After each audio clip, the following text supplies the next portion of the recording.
Bonsoir, bienvenue à tous et à toutes à ce nouveau numéro de 119 Service Public.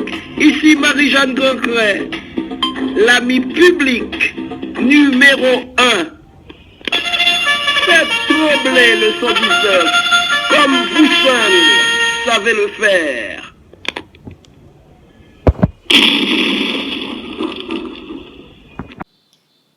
Allô, bonjour.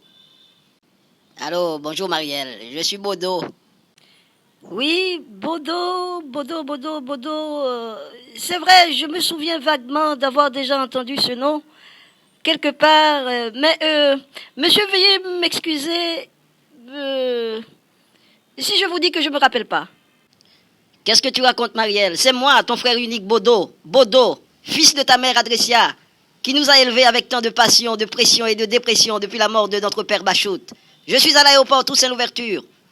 Je suis rentré des États-Unis. Je vais me... Quoi? Toi, Bodo? Oui, moi, Bodo. Toi, Bodo? Pour qui? Moi et ma mère? Nous nous sommes serrés la ceinture en acceptant de vendre l'héritage familial pour te permettre de voyager aux États-Unis afin de changer notre statut social? Pauvre petite sœur. Après 7 ans passés à courir après le rêve américain, moi-même, je n'ai pas réussi à avoir le social. Toi, Bodo, qu'on a cru mort depuis 7 ans? Depuis ton départ, pas une seule lettre? Pauvre petite sœur. Les lettres, c'est pour l'amuser, on s'envoie des textos. Pas un seul appel? Pas même une seule fois? Marielle, ma petite sœur, tu ne sais pas de quoi tu parles. Ici, aux États-Unis, ce n'est pas 8 heures de temps au travail, comme chez nous. C'est plutôt 8 heures de temps au travail. Et du travail ferme. Le téléphone ici est interdit. Mais qu'est-ce que tu racontes, Bodo? Tu ne passes pas les 24 heures au travail quand même. Et puis d'ailleurs, écoute, petite sœur, ici aux États-Unis, on est très économe. On ne parle pas du temps à la légère comme tu le fais. On parle plutôt des 3-8. Conformément à la devise américaine qui dit « Time is money ». Le temps, c'est de l'argent. Non, là, tu me prends pour une arriérée? Et que fait le In God We Trust sur tous les billets de banque? Pauvre petite sœur, tu ne verras jamais cette phrase sur le fronton de la Maison Blanche, sur le drapeau ou encore dans la Constitution américaine. Enfin, Bodo, cette année, sans donner de ta nouvelle, tu as fondu nos espoirs comme neige au soleil, maman et moi. Marielle, tu es dure d'oreille. Je crois t'avoir déjà expliqué que le temps n'est pas à nous ici. Mes 3-8 se répartissent ainsi. Écoutez, j'ai contracté 2 boulots. Ça fait 16 heures, non négociables. Il me reste 8 heures. 2 heures de trajet en autobus. Il me reste 6 heures. Ensuite, pour préparer... D'accord, Bodo. Ce que je retiens, c'est que tu as contracté 2 boulots. Donc après 7 années, tu possèdes maintenant un solide compte en banque.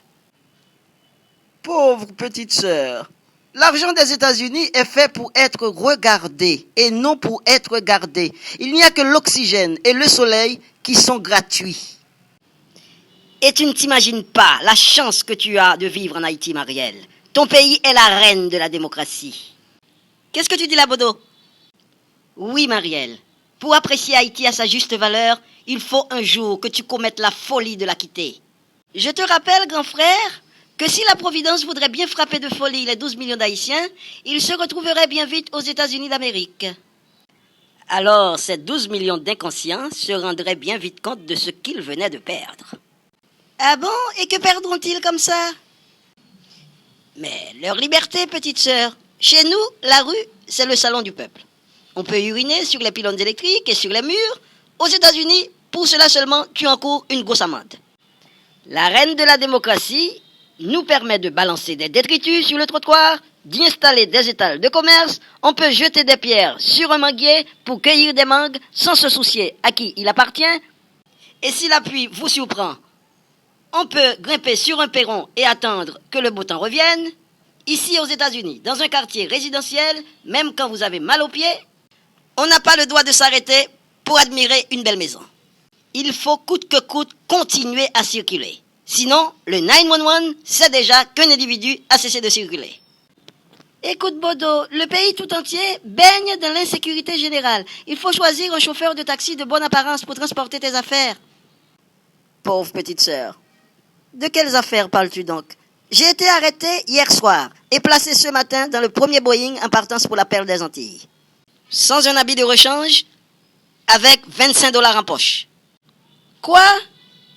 Tu veux dire qu'après 7 années, tu n'as même pas pu réussir à te procurer le TPS? Non, Marielle. Ils m'ont plutôt fait marcher SS au lieu du TPS. Ça te fait rigoler, Bodo? Tu ne sais pas le plaisir qu'on éprouve à rentrer chez soi. Je suis fier de toi, petite sœur. Ton apparence physique éveille un mannequin professionnel. Tu es sexy, comme on dit. Moi qui ai toujours rêvé de perdre du poids. Ne t'inquiète pas pour ça, grand frère. Ton processus d'amaigrissement commence aujourd'hui même, une fois que tu as franchi le seuil de Haïti Laboratoire. Ainsi, nous formerons, toi et moi, une famille de mannequins retraités avant d'être embauchés. Tu veux dire, sérieusement, que ta belle apparence physique ne te plaît pas? Non, Bodo, l'anémie et la sous-alimentation n'ont rien pour me plaire. Parlons d'alimentation, petite sœur. Je n'ai pas mangé depuis ce matin. La bouffe qu'on a servie à bord du Boeing était chaude, mais le congélateur y avait laissé ses empreintes. J'ai abandonné le reste. Quoi? Tu as abandonné un repas chaud de l'American Airlines alors que tu es rentré en Haïti pour le restant de tes jours? Justement, petite sœur, dès aujourd'hui, j'ai changé de diète. Je mange haïtien désormais. Je me souviens de l'excellente cuisinière que tu étais, petite sœur. Qu'est-ce que tu mijotes aujourd'hui pour le dîner? J'ai hâte d'entrer. J'ai tellement faim. Au menu d'aujourd'hui, Bodo, la bonne cuisinière n'a qu'une dizaine de patates douces sur le pot au feu. Plus, rien pour l'accompagner. Pas de morue, pas une seule tête d'arancelle, pas un morceau de viande de cochon salé. Pas de morue, pas une seule tête d'arancelle, pas même un morceau de viande de cochon salé. Pauvre petite sœur, ne te plains pas de ces choses-là. Les vrais végétariens vivent plus longtemps. Tu ne sais pas la chance que tu as de pouvoir manger bio. La patate est excellente pour la santé. Laissez-moi quelques belles. N'enlevez surtout pas la pelure, car il paraît que ça combat les goûts d'estomac. Et en plus, ça a l'avantage encore de boucher quelques trous. Tu veux dire que tu as passé 7 années sans consommer de viande? Au contraire, petite sœur, j'ai passé 7 années à m'empoisonner le système avec du poulet frit. Ah! Du dindon farci. Oh! Des beefsteaks saignants. Des poissons grillés, du saucisson, du jambon fumé. Assez, Bodo! Hé, petite sœur, parlons d'autre chose. Je n'ai pas entendu les aboiements de Biki. Il est sorti vagabonder comme d'habitude? Ah, Biki, une voiture a répandu ses entrailles sur la chaussée le mois dernier. Quoi? Marielle, mais tu n'as pas une seule once de générosité de cœur? C'est comme ça que tu m'annonces une terrible nouvelle? Tu connais le grand amour qui unissait mon chien et moi? Écoute, petite sœur, apprends cela une fois pour toutes. On n'apprend pas une mauvaise nouvelle avec des mots aussi crus. Bodo, les mots bouillis ou boucanés, je connais pas.